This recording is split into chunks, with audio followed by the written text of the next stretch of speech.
Welcome to the Find Your Voice, Change Your Life podcast with psychologist Dr. Doreen Downing. Listen in as Doreen interviews people who felt they didn't have a voice or who suffered extreme speaking anxiety. You'll hear stories about how they struggled to speak up, what they did to find their authentic voice, and the confidence they now feel to speak up and make an impact. If you want to get started right away to find your voice, download Doreen's free 7-step guide to fearless speaking at doreen7steps.com. And now, here is Doreen. Hi, I'm Dr. Doreen Downing, and I'm psychologist and host of the Find Your Voice, Change Your Life podcast. I get to invite guests here who have a history and some knowledge of what it means to not having a voice. And many of them, like our guest today, have found their voice and share it worldwide. I'm so happy to have you here today. And this is Dr. John Gray. Yes, I'm so happy to be with you. Clearly, finding your voice is one of my favorite subjects because what could I do if I didn't have my voice? Yes, well, there you go. We're already off and running on where we're going to go and talk about today. But I'd like to say just a few things. I'm sure people know about you, but wow. You are the author of the most well-known and trusted relationship book of all time, and that's how they rate it of all time, John. Men are from Mars, women are from Venus. And today, US Today listed your book as one of the top 10 most influential books of the last quarter century. Oh, you get to sit there with that kind of Acknowledgement. acknowledgement. Yeah. Yes.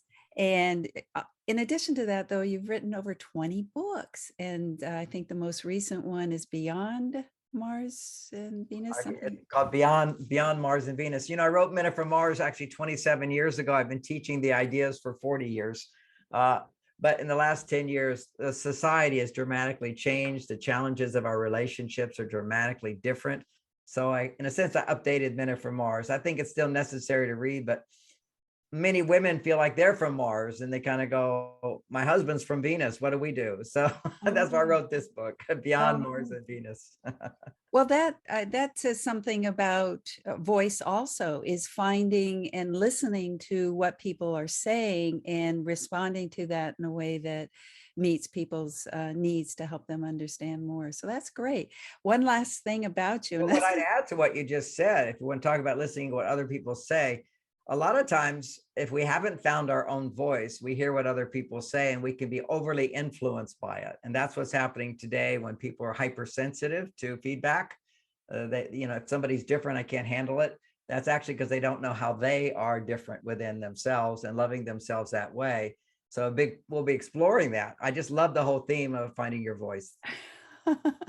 Wonderful. Well, I'm so privileged to have you on the Find Your Voice, Change Your Life podcast today because, my goodness, you've been on Oprah, you've been on the Dr. Oz show today, CBS This Morning. Wow, just all over the world, you are somebody who speaks up and shares exactly what it sounds like you're already starting to share here on our podcast. So, welcome. Thank you so much. A real pleasure to be with you, Doreen. Yes. So before I get into more of what's happening contemporary, I'd like to start out with some history in your own life to get a little more personal, a little more deep into. I do understand that you grew up in Texas. I read a little bit about you, and apparently we share some TM, so Yes. we could talk about that later, but just a little bit about your childhood and what your experience was, because early on is where we first speaking up, right? And what does the world reflect back to us? Do they say, yeah, I hear you, or do they tell you to shut up? Do they ignore you? So let's start there.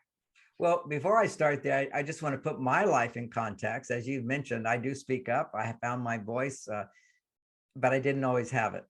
And I would say, I became a TM teacher when I was 19 years old, the youngest TM teacher, and at that time, and TM Transcendental Meditation, for those who don't know.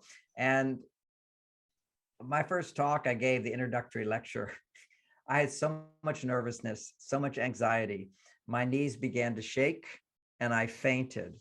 And the theme of the talk was, develop your full mental potential. And they looked at me, he says, no, they all thought I died. I mean, literally, if you see somebody faint when they're standing up, it looks like they're dying. The face turns white, whatever. I had so much anxiety about it. And that anxiety stayed for a long time. So we'll be talking about that today. But I remember one of the things that happened to me at that time, because clearly being a teacher, whether it be of TM or Mars Venus or whatever, that's part of my mission. That's one of my talents. And so there was a huge amount of anxiety, because if I was to fail at being me, as opposed to somebody else, it's more anxiety. And I remember thinking, maybe this is not right for me. And right at that time, there was an interview I read in Rolling Stones magazine with John Lennon of the Beatles. And he said the reason that they stopped touring is because they had so much anxiety before performances. And I thought, well, if he can do it, I can do it. Just because you have anxiety doesn't mean what you're doing is not your mission, because clearly that was their mission. However, he didn't have the tools and techniques that you share and I share to remove the anxiety, so your voice comes out pure and with confidence. And the Beatles didn't have that. They only toured for 3 years because they had so much anxiety and craziness before those performances. Their fear of rejection and not being good enough and losing was so great. And there now we have tools. Fortunately, it took me many years to figure them out, find them out, get the help I needed. But now I have absolutely no anxiety. I remember I was doing the Carnegie Hall back at 1995, which was a very prestigious thing. It was sold out. There was waiting lists. The police were there because there were so many people trying to get in. It was a big event for me in my life doing New York. And I was walking on stage, and my sister, right before getting on stage, backstage, I'm walking to the stage, and my sister says to me, "Are you nervous?" And I said, "No." And then that moment, I felt this truth that came out. It was very sweet. He says, "This is what I was born to do." And I can only help wish for everybody that they can find their mission and purpose. And for me, a part of that journey has been being able to express what I think, communicate what's true for me. And gradually over time, as I got the feedback that I was safe and I was accepted, not by everybody, but by some, my confidence came. And we'll go into more of those details. But now, having said that, back to how did I become this highly confident, acknowledged speaker around the world? As a little boy. No, wait. At first, I want to know what led to you being such a scaredy cat at 19, because somehow earlier in your life, you didn't learn how to stand on your 2 feet. That's exactly what I was going to go to. As a child, I have 4 older brothers. So, you're kind of waking up in a world where everybody knows a lot more than you, and they're saying things to you. And there was something unique in my childhood that in itself always felt less than, smaller than, not able to, and so forth. But there was another twist to the whole thing for me, which was, it turns out my mother loved me more. Now, that to me was a silly thought, but when I became very successful, we were on a vacation with all my family, and they were saying, "Oh, you're so successful because mom loved you more." And I said, "That's ridiculous. That's the silliest thing I ever heard." But my mother was still alive then. So here we are, the family of 7 children. We go over to my mother, and I said, "Mom, everybody thinks you love me more." And my mother, she's sweet, sweet lady. She says, "I've done everything I can to love each of you equally. I love all of you. It's just Johnny. He makes you love him more." Oh, what a great story.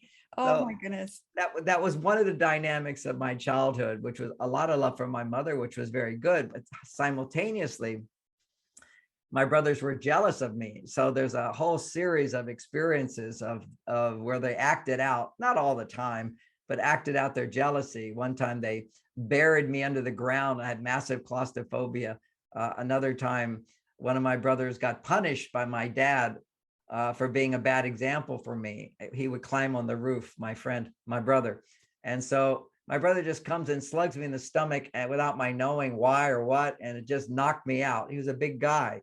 Eventually had to go to military school. And then I was thrown off the roof. Then another thing, we used to rake up the leaves in the summertime and the fall, and you'd burn them. The world was a different place back then. Just burn them in your front yard. And my brothers would pick me up and they'd swing me threatening to throw me into the fire, and I'd be crying and screaming, and then they let go and I go into the fire. I didn't get seriously burned or anything. It was just the fear of that. Also, a lot of misbehavior when you have unsupervised boys, and I'm the youngest. So there was a lot of fear inside of me that, I wasn't really aware of as a child. I wasn't even aware of that I had fear, because, children are not so emotionally intelligent to know what's really going on unless somebody says, you're afraid. There was a very traumatic event where family went on a vacation. I was like 6 years old, and my brothers were getting back at me, and I didn't realize why they treated me this way, but it was, they were all jealous. And my mother said, who wants to visit Aunt Iney, who was her sister in California? We grew up in Texas, and Aunt Iney is a stranger to me. I was still sleeping in my mother's bed. A lot of us would roll up in the bed at night, and my mother said, who wants to go? And my brother said, oh, Aunt Iney lives across the street from Disneyland. And to all of us, Disneyland was like Mecca, oh, we're going to go to Disneyland. We're going to go to Disneyland. My brother said, I still remember whispering in my ear, Aunt Iney lives across the street from Disneyland. Everybody's going to go. So I said, I'll go. It turned out I'm the only one who went, and I stayed at Aunt Iney's house for a week, thinking thinking a child does these kind of thinking, I would never get back to my family. I would never see my mother again. And it wasn't until the 7th day, when the boys were teasing me, and Aunt Iney said to me, you need your mother. And an adult saying that allowed me to realize that's what was bothering me. So I didn't know. I mean, I was just sort of unhappy and unconscious, just not having a good time. And she said I became hysterical. I never seen a child become so hysterical, because here was an adult identifying what was going on inside of me. And most of us growing up, when we have traumas, we don't have parents who are able to identify what's happening inside. We sort of just move through it. And she brought me back to my mother right away. And I did remember, and I forgot all that I had forgotten. But what I remembered was that day when I got back. I just remember that special day with my mother.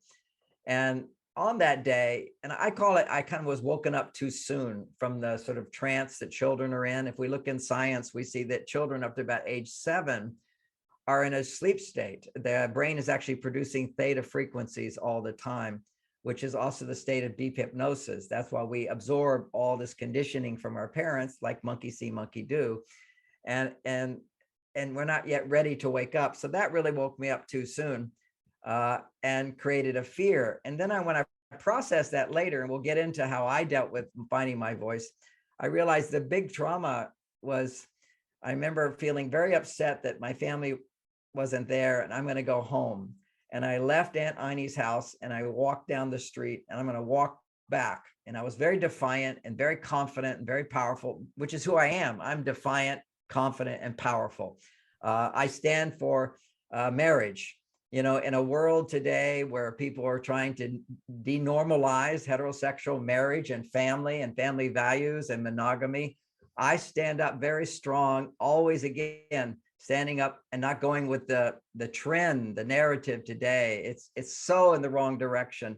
And again, that's the part of me that says, I'm not going to take this. I'm moving forward to my convictions. And I remember this little boy, 6 years old or 4 or 5 years old, walking down that street so confident. And then when I got to the end of the block, which now I've gone back, it's a little block, it's a normal street, but it seemed like a big walk. And I got to the end of that block, and a road went to the right, and a road went to the left, and a road went up to the left. And I just went, I don't know how to get home. And that's where my self-esteem crashed. I can't get home. I'm not able to get home. And I put my head down, and I went back to the house, and I just said, maybe one day they'll take me home. So this was my reaction inside. So that was a deep, deep fear that got generated at that time of not being good enough. And it wasn't until later that I was able to learn how to look inside yourself and know what held you back. But that was one of the major things. And one other funny thing is, in Texas, it's still this way, but in Texas, when the boys don't behave, my mother would say, okay, I'm going to tell your father, right? And then my father, when he got home from work, he'd pull out the belt and bend over, and you get whipped, basically. And, it wasn't terrible, but it never happened to me, because by the time I came along, my mother convinced my dad. She said, you know, this whipping stuff you see with the older brothers, it never has worked. So let's try and do something different with Johnny. I didn't find this out until I was teaching a class on parenting, and my mother was in the class, and everybody was, when she identified herself at the end, I identified her at the end. Everybody looked at her and went, "Oh, Mrs. Gray, you did such a good job with Johnny. Is this, did you do the things he teaches?" And she said, "No, I would have been a better mother if I'd learned these things." And they say, "But what did you do?" And she said, "Well, we used punishment with all of our other kids, but when Johnny came along, it didn't seem to be working. So when he came along, we just put him in the hands of God." And that was the way. She was a very spiritual woman anyway, and just trusted, which is her approach to me, was trust. Whereas my brothers would see that when they got spanked, I didn't. I would go to my dad's room and he'd say, "Okay, make noises," while he would whip the chair. Well, my brothers caught on very quickly to that, because they're listening at the door and they know he's not getting punished. And so then they would punish me. So this was an amazing cycle that went on. So there was fear. Although I don't look back at my childhood and go, "Oh, what a painful, horrible childhood." These are just moments along the way, but they have an effect. And it basically, I was disconnected from speaking up and expressing my thoughts, my truth. Because usually when you're a little boy, particularly when your brothers are jealous of you, they always are going to make you wrong. They're always going to make fun of you. They're always going to ridicule you because they're already upset with you. They don't understand why they do that. So I really didn't have a safety to articulate and express myself. Well, both the way you describe it, it almost sounds like a movie where it could be a comedy, but it could also be such a tragedy. And where, Exactly. yeah, and so I really appreciate the details of it, because I have never heard so much what we now call abuse as you experienced at the hands of big bullies. And yet, what it says to me today, and what I hope the listeners are seeing or hearing, is that whatever the circumstances, there is a way out. And I also like that the fact that in your early childhood, there was a goodness and a kindness from your mother that really, I think, infused your heart, that empowered you and was there to, be even more later on, from, because that's what you do. You come Oh, from caring nowadays, I feel. there's no question in my mind. My mother was somebody I could talk to. I didn't talk about my feelings or what my brothers did or anything like that. But what I would talk to her about was my ideas. I'm an idea guy, and I can still remember telling her sort of my insights about the world. Like, I would say, one of my first ones I remember saying to her was, "Mom, it's very interesting that I get upset about things and then it just goes away, and then something else comes up, and then it just goes away and something else comes up. And then those same things, they come back again, and then they go away. And I think each time they come back, I deal with them better. I think life is like a spiral." And I remember, and I still believe that. And I remember her saying to me, "Oh, that is so amazing, John, amazing." And of course, she already had figured this stuff out too. She's a wise woman, but she never presumed to let me know that, quote, I already know, nor did she correct me. So that was the safe place for me, was talking about my ideas. And I have to say that my mother always felt that I would be a great teacher one day. And she was actually had a bookstore. And when my book became so famous, she had to build a wing onto the store to have all my books. Because back in the 90s, it was big videotape. So there were probably 48 videotapes on 5 of my books, and another 20 of my books. And there was games, and there was cards, and there were all these things that go along with it. And she had a whole room filled with John Gray things. It was very, very sweet. And so some part of me actually, knew my mother liked books, and I'm sure that helped motivate me to one day write books. Who knows? Well, that conversation you described that you had with her, where she went, "Oh, that sounds so amazing." This whole idea of what parents do in mirroring back to us. So in a way, I feel like you were beginning to find your voice there, because somebody was witnessing the Yes. truth, your spirit, your gift like you eventually said as you were walking on that stage, I know my purpose. I know why I'm here. I do not have anxiety. Right. I found it. It took a long time to find it, but I found it. And, they still say a lot of performers, in a sense, I go on stage. I also do that. I had a Broadway show even. And they often say that, they have a lot of anxiety and that makes your performance better. But having healed these issues and finding my voice, and maybe because it's my voice and not somebody else's voice I'm acting out, but it's my voice, I have no anxiety. And ever since I was able to find that part of me that was so wounded, and heal that just by bringing it to my conscious awareness and processing it in various ways, the anxiety in my life went away. I was around 35 years old. And since then, I'm 70, I haven't felt any anxiety ever. So it was healable, but I had to look inside myself and be able to articulate what's in me and get the support that I needed to be heard. Yes, yes, yes, yes. That's what the whole purpose of this podcast and my work is about, is pointing to the inner realm where there could be something stuck, rather than going out and learning how to make a better speech or a better presentation and go on stage and do a good act and get approval and applause and, oh gee, isn't he amazing? It's like the resonance of you now is, you used a word in the beginning about clarity. When you find your voice and you have more of a clarity when it's truly your it's almost like your sound, your vibration, because you're connected to who you truly are. And so in terms of this journey that you talk about and healing, what are some of the moments about you finding it and waking up to your own power?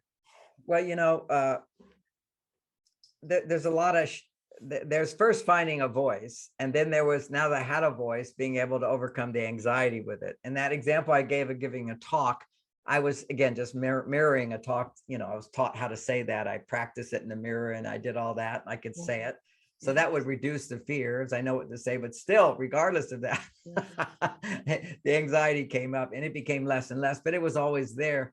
But before even it was there, there was a moment for me where I just found my voice, and I had really nothing to say. And a lot of times, if you ask me as a teenager, what do you have to say? Not much. Okay. I remember writing essays in school. If it was something I could look up and write a paper on, taking the encyclopedia and reading a book and putting it all together, I could do a pretty good job. But if you ask me my opinion on things and the way I look at it and my viewpoint, that was very empty. It was actually very empty. And then I was living as the personal assistant to Maharishi of the TM movement. That was something part of I found my mission, okay? Because that was part of my mission. I wanted to be a TM teacher / teacher, really. I wanted to help the world. And here was somebody who had helped the world. He was a world teacher in every country. We had TM centers and so forth. It was very, very popular in those days. And the Beatles had just been with him and said you could get high without taking drugs and crashing down. I said, that's for me. So I went all force. Okay. I took all his classes and somehow got to become his personal assistant and became his personal assistant. And then he'd have these meetings. I think that I started when I was 18, and then around 21, they have these meetings where you have all these very influential people, highly educated, smart people, and he had discussions with them and plans. And I would just be taking care of his basic needs. And then one day, just being in that environment, I just said, my voice popped up. Okay. It was like in one day, a cloud lifted. And maybe I think the whole environment was so safe for me. And I was getting so much admiration, not for what I said, but what I did, because I was the personal assistant. Before, whenever Marshy walked into a room, I would precede him holding his deer skin. And so everybody sort of coveted my personal relationship with the guru. So I think it was all that love that I got and support or whatever. That day, I just suddenly was in a meeting when I never said anything. Suddenly, whatever anybody said, I had an opinion and I had something to say. It just sort of came out. But when and that was in that environment, I could do that. When I spoke to the public, though, I would have huge anxiety. Okay, the anxiety would be there, but in that safe womb of being able to articulate myself. And then later in life, as I was actually getting rid of that anxiety, I was taking, and I have to say, I'm a master meditator. I was his #1 meditator. I can meditate 15 hours effortlessly. They did my brain scans, they put them on posters. And in spite of all my access of meditation, which I think is really good for everybody, it's a very powerful thing, it did not take away my anxiety. Okay, for me, it was the inner issues that I hadn't yet looked at that took away my anxiety. And one of the processes in there are lots of processes, but one was I took a play workshop. This is what actors do. They get into these classes where everybody's impromptu. I don't know the exact word for it now, but maybe impromptu. Improv. Is it improv? That's it, Yeah. improv. So they were improv classes. And what you learn in improv is to be spontaneous. And whatever you say, somebody supports it. Nobody says that's ridiculous or that's silly or we don't want to do that. So like, we're going to build an airplane. And so I'm going to go be a propeller. And then somebody's going to be, I'm the wing, and so they're always an add to. Comedians do this a lot as well in their comedy skits. You just say anything. Nobody says that's a stupid idea. Whatever. They just know that we're just free flowing, letting whatever comes out come out. And no rejection, no judgment, no, you were foolish, no, you didn't do a good job, no, it wasn't your fault. And when due to those earlier traumas, for me, they add up. Okay, once you have a trauma, you sort of add things to that. Because I remember another one as I'm talking, there was a baseball game, and we're in the last inning, and I'm out in left field. So, and basically, we could have won the game if I caught the ball, and I didn't catch the ball, and I threw it in, but they got a run in, and our team lost. Now, I made one mistake, but I lost the game. So I carry, instead of like what teammates do, is like, hey, we all make mistakes. It just yours happened to be at the end of the game. And then another time in baseball, I was a good hitter, but I hadn't hit in years. And I was just there and people knew I was a good hitter. And so it was another one of those things. The bases are loaded. We just need 1 point, 9th inning is all that. And they said, John, get up there and do it. And because it wasn't a highly regulated type sport at that point, they let me up. So I went and hit it, and I hit towards third base, and they just put the guy out, and that was that. And I lost the game again. But again, it's when you feel everything is up to you, you take that one little incident and you carry it with you your whole life. And why would I do that instead of just brush it off? Because there were earlier traumas before. And then later on, I remember giving that talk and then a few more talks on TM. And the first talk I gave was, this is, to a certain extent, we manifest our fears. Okay. If we think something bad's going to happen, we tend to get evidence for it or look for evidence for it.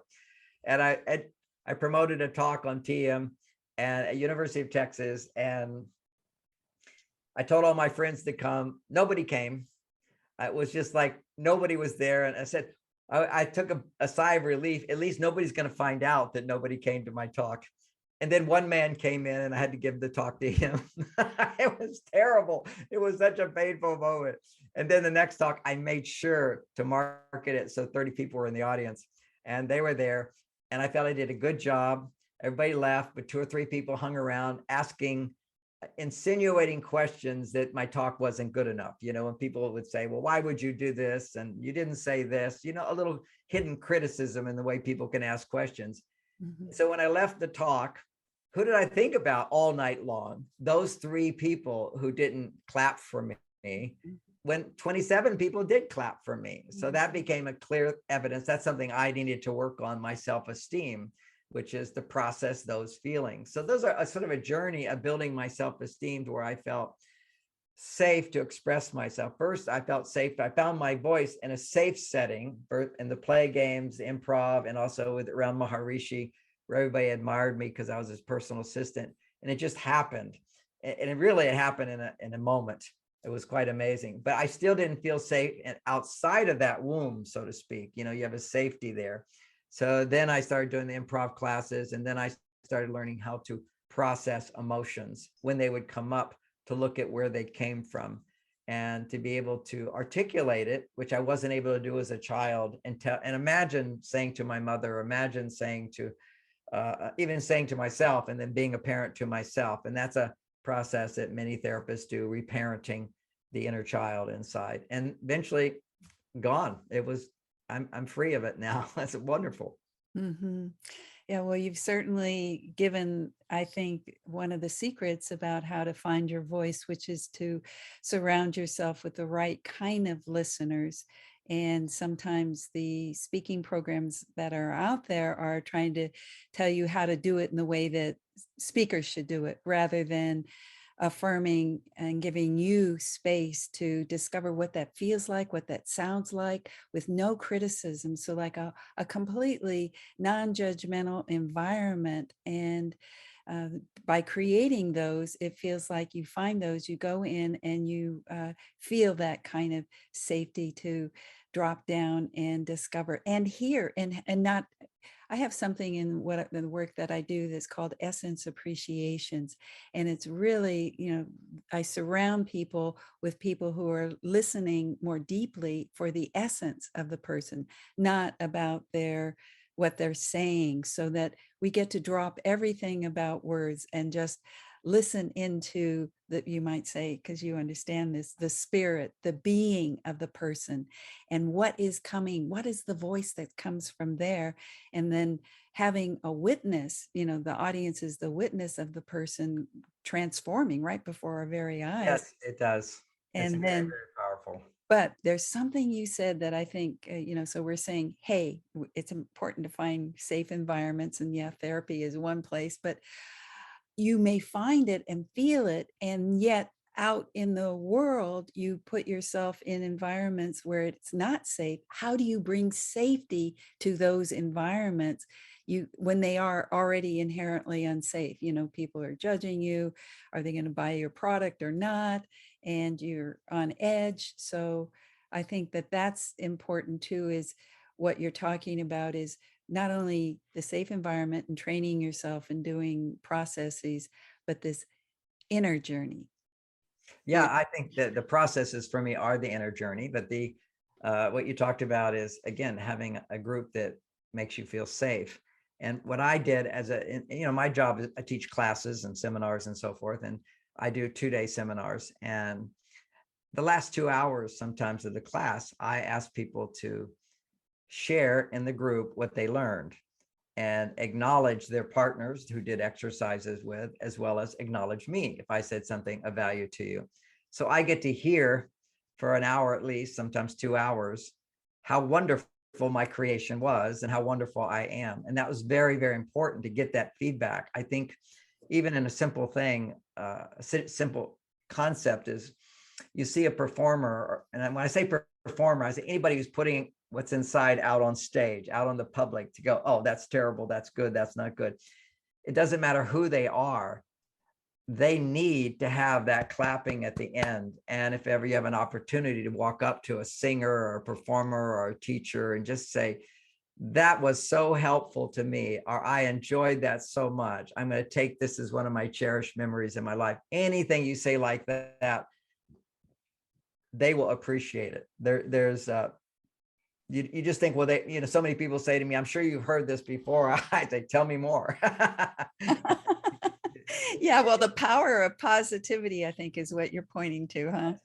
You need feedback, positive feedback. Here's an example. One time I was so excited. I was invited with I did Oprah show 18 times until I was canceled. Most people don't know I'm one of the first people that actually canceled. We have a cancel culture.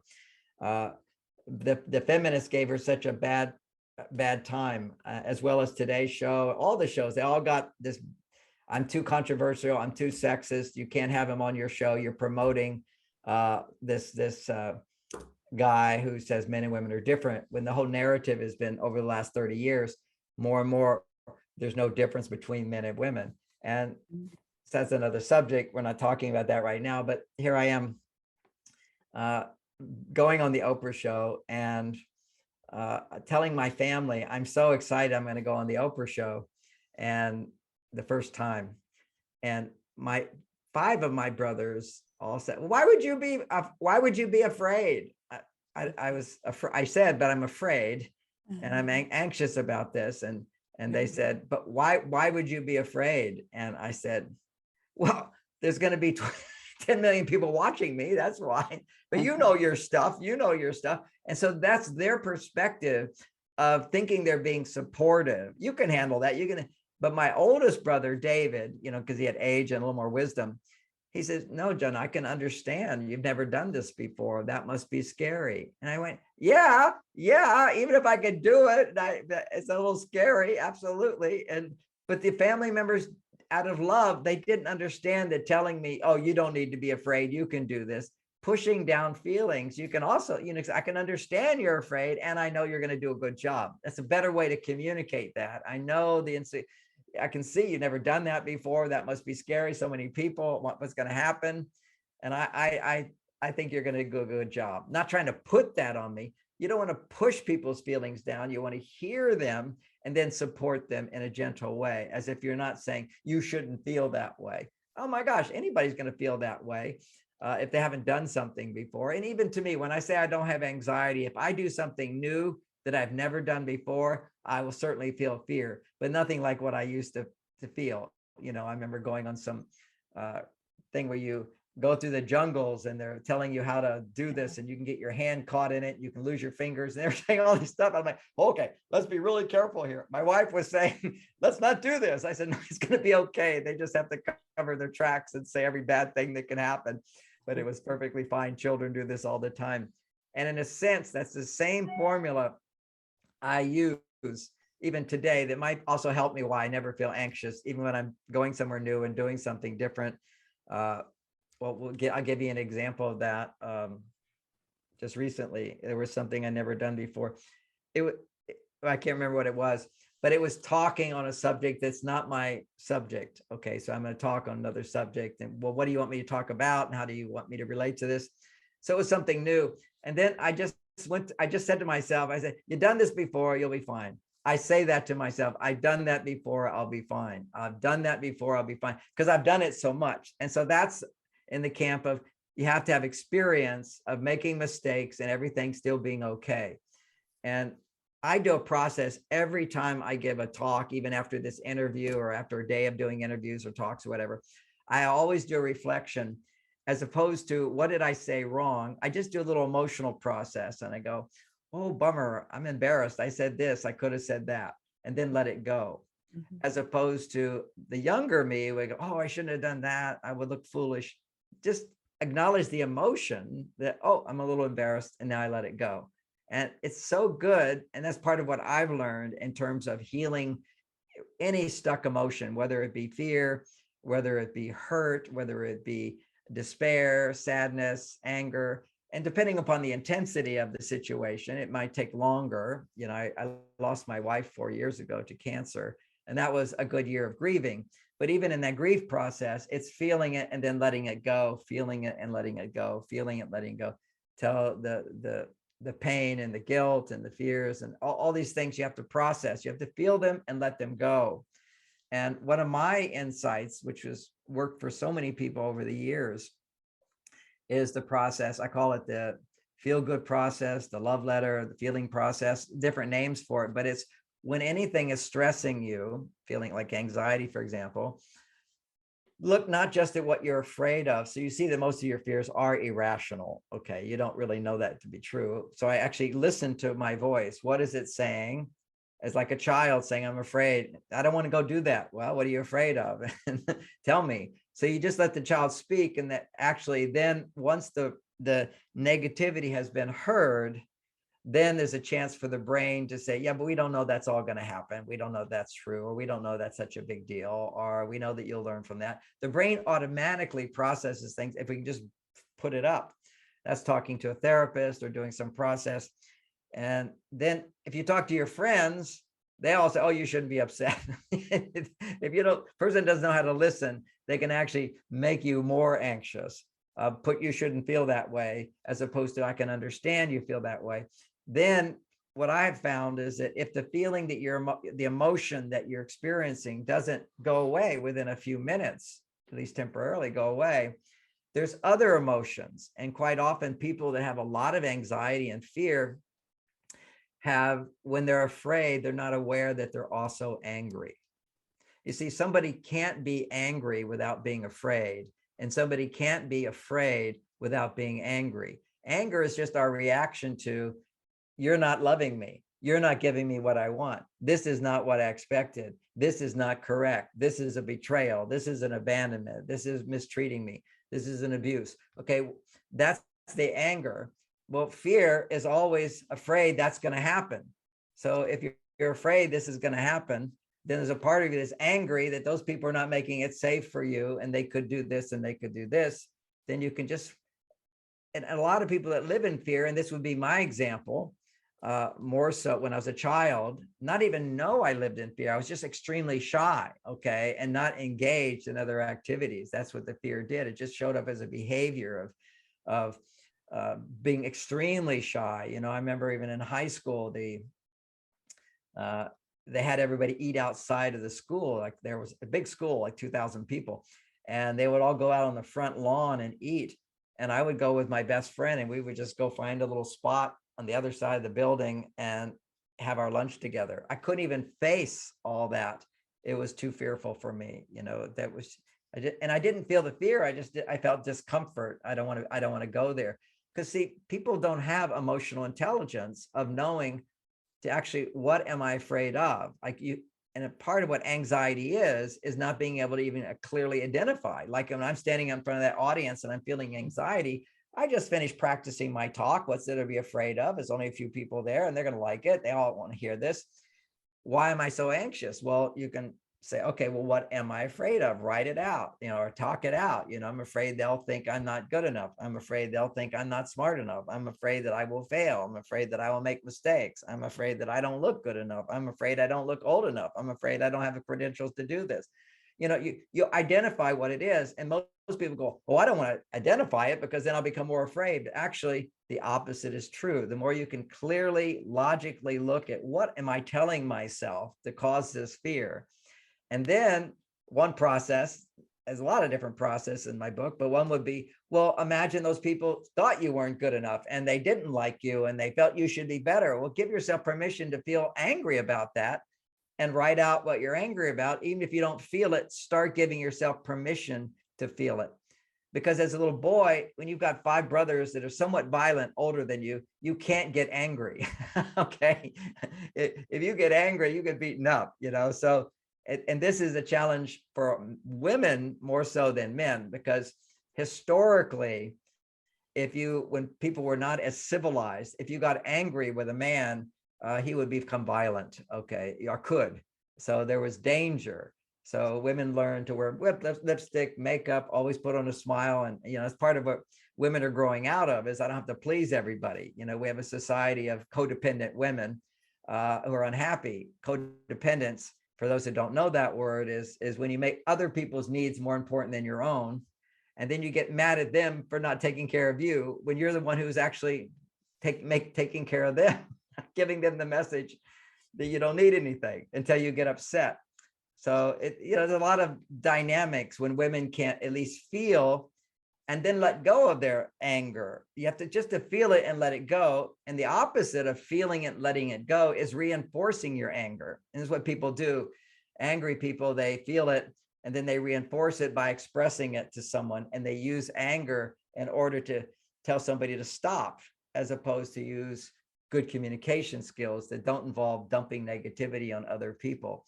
So there's a dynamic here. So just looking at your fears and finding out what you're angry about, and if that doesn't take it away, then go deeper into, there's other emotions. And what I found is there's 4 primary tones of emotion.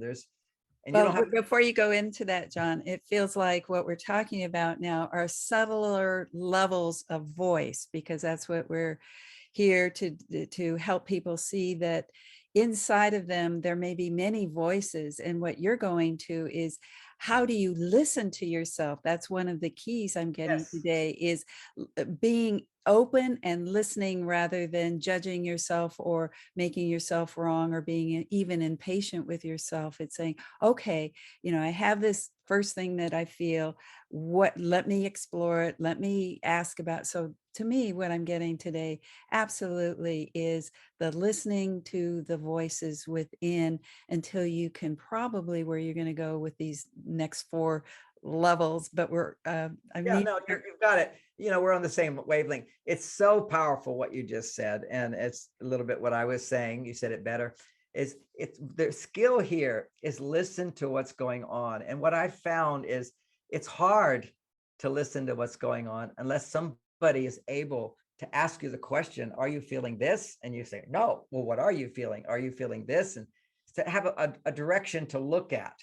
So for me, listening inside, I know that anytime I'm even getting upset or bothered or feel any sort of adrenaline response, I mean, oh, there's voices that are going on inside and I need to tend to them, almost like I have a child who's crying and I need to attend to that child. I need to hold that child. I need to ask, oh, you're upset about this? And I'd like to give one example of those 4 levels for fun. When I saw it with my children, because with my children, I'm a therapist, so I'm a very good listener and I know how to ask questions and so forth. But it became so clear to me is that when I would just ask more questions with my children, with a little help guiding them to what they might be feeling, this is what happens. So one day I'm driving my daughter and it's a hot day and we drive by the ice cream shop and a lot of kids are out front. They're all having ice cream. And we're not against ice cream. We just do it on not all the time when we're raising our children. We see too much sugar is not good for them.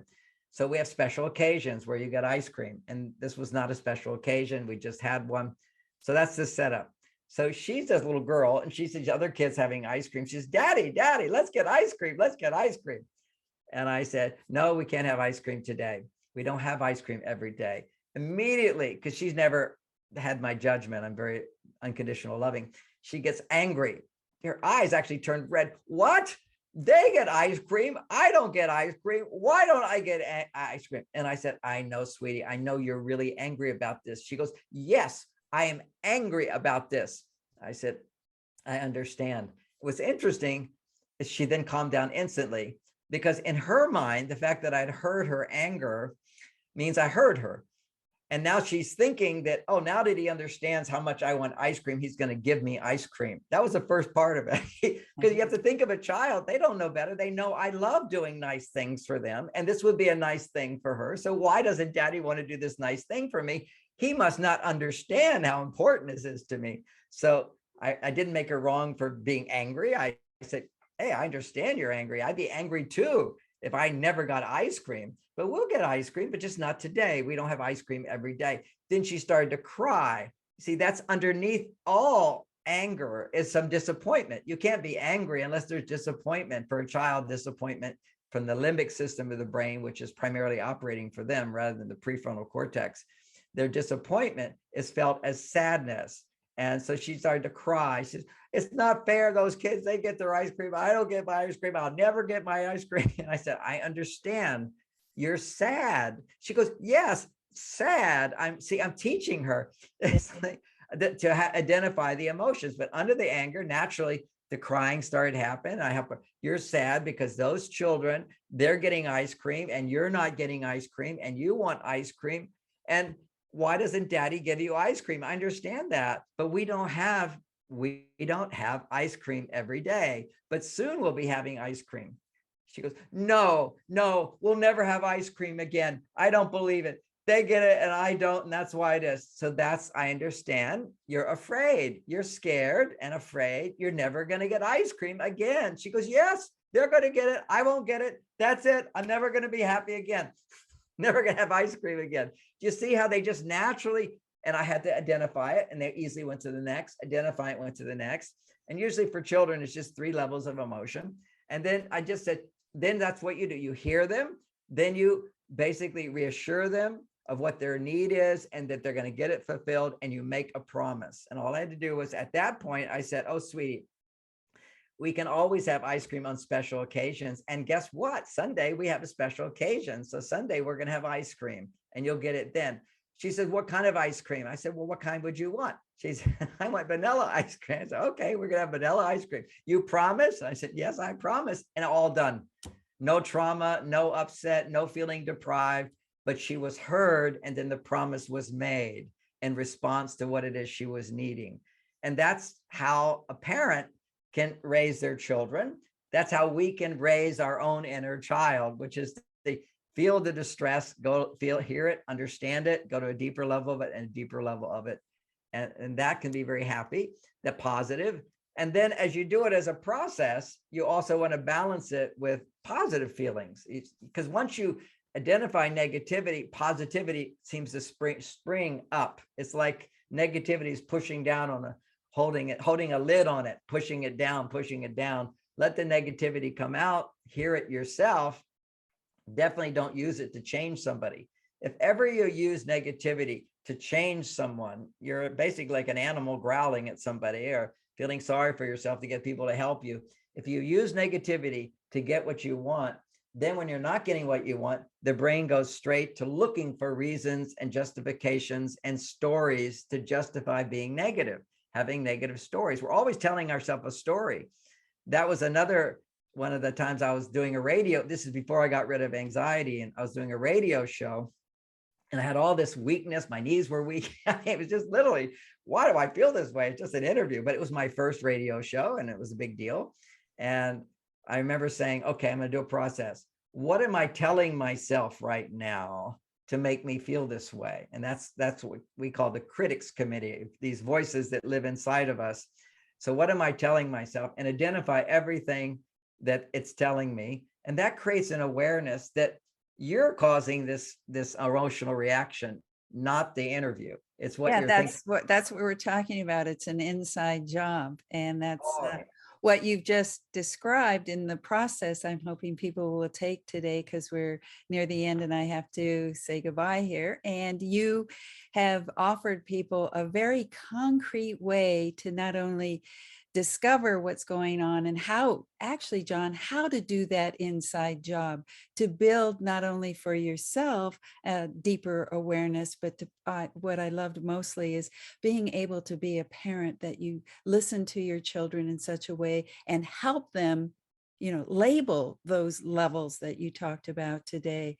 And then the actual kind of being, really not no, but I hear and it's fine. And this is what we, when your children are misbehaving, I understand you're frustrated, your brother's getting this, you're not getting this, but we're a family and we have to share. You'll have your turn, you'll have that. When I started just learning how to talk like that, my children all started cooperating. It's just identify the emotion and then teach them we're a family. We don't always get what we want. We can get this, but you will get this. And you look at what are the needs and make sure your children have the anticipation of getting what they need. And that's what we can do for ourselves when we see that all of our anxiety, all of our negativity, the emotions that come up, it's just a childlike part of us that needs a parent at that moment to help identify, to name.